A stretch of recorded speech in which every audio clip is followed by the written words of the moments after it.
r/ask Reddit. What do people think is healthy but really isn't?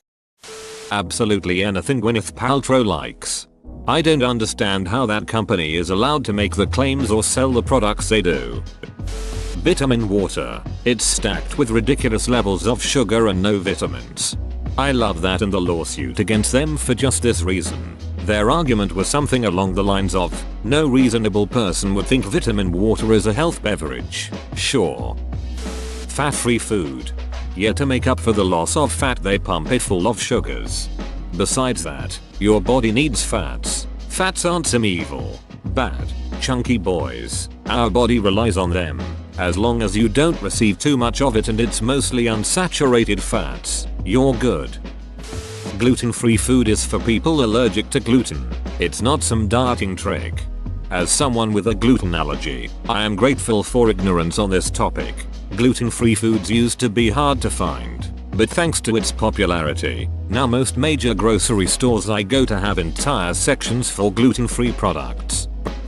Shielding their children from every conceivable horror in the real world until they're 18 and naive as duck. Straight up let your kids get scraped knees and watch an R-rated movie every once in a while. This was my wife. Parents shielded her from everything. Needless to say, she went a lot, crazy when she got to college.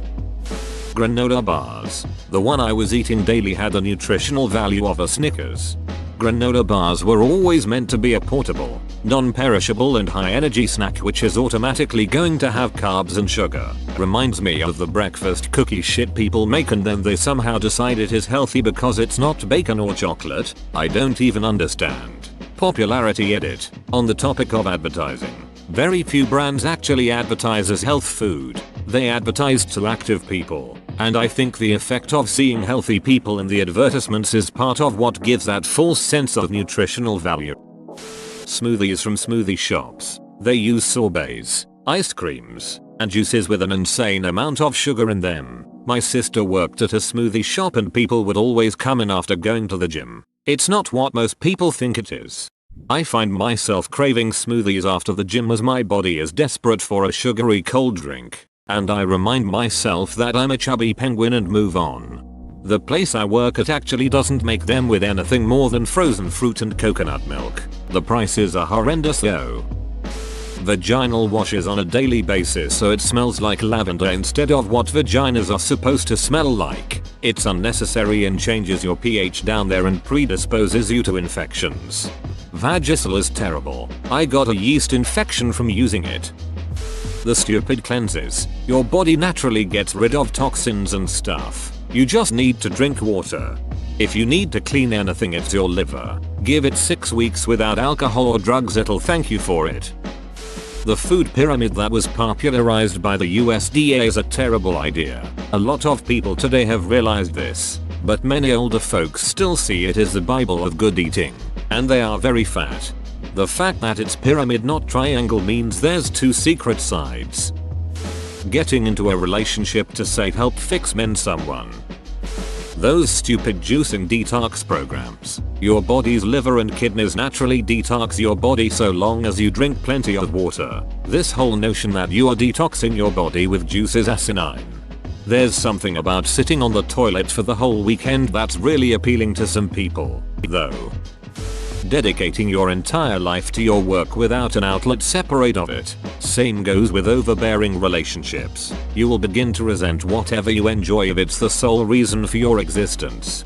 100%. I work in a corporate office setting and it's sad how many of my peers think working 10-12 hour days is something to brag about. First off, the company doesn't care about me enough to warrant working that many hours. Second, we're not out here saving lives so it benefits nobody except the higher ups. I do my 8 hours and bounce the duck out. You ain't catching me working that many hours just to get a few brownie points here and there. The vast majority of salads at restaurants. A handful of lettuce buried beneath fried chicken, cheese, and ranch dressing. Don't come at Cobb salads like that. Bottling up their emotions so others don't have to hear it. For most people, emotions are like farts. You may struggle to find a good time and place to let them out, but if you never let them out you'll explode. Randomly breaking down crying in the shower counts as emotional release, right? I think a lot of millennials and Gen Zers are beginning to catch on to how bad it can potentially be, but I think dedicating your life just to work is really unhealthy. I mean, fair enough if you have a job you really enjoy, but even so, if you dedicate almost every waking moment to your job, there's a problem generally. It's not a great attitude. Live to work. I can't stress this enough. I had a job like this where I was working 70-80 hours a week as a salaried employee. Cuts continued to happen and the responsibility continued to pile on. I was out of shape and probably would have died young if I continued working there. I made a change and my stress levels have decreased significantly. I'm eating right and I'm getting enough sleep. Getting lemonade or some other juice, rather than soda at a restaurant. Or even having it at home. I started to drink more apple juice than soda at home and I quickly noticed that there's way too much sugar in there. Gatorade. Not a healthy alternative to soda. Drink water. Fat-free doesn't mean miracle weight loss. Panera bread. Granola bars. Fat-free usually means shitload of added sugars. Marijuana. While it can have positive effects, it does have negative effects too. I don't hate weed, but it's annoying how there are people who refuse to see the negative effects weed can have on people. It's a drug like any other and it will impact people differently. Weed was vital for my ex to deal with his chronic illness. On the other hand, edibles ducked me up pretty bad. Activated charcoal. It's amazing if you've been poisoned, but it absorbs good nutrients and medications as well. I'm getting so sick of seeing it in everything. Declawing cats. It's literally amputation at the first knuckle. Painful as duck. Healthy alternatives. Regular trimming and scratching posts. Not gonna lie, I used to tell myself if I ever got a cat, I'd declaw them right away. I hate the scratches, the damage to furniture, etc. Then I heard how it's done. Now I just decided I'll never get a cat. I can't do that to an animal for selfish reasons. If I can't deal with the potential consequences, then I'm not fit for one.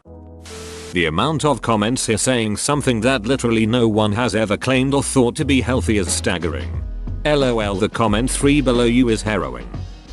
I was a manager of a Jamba Juice for a year or so and people used to come in BC, they got it was healthy, but the most commonly ordered smoothie by this crowd, apples and greens, the small size has 44 grams of sugar. Most of the smoothies are packed in sugar.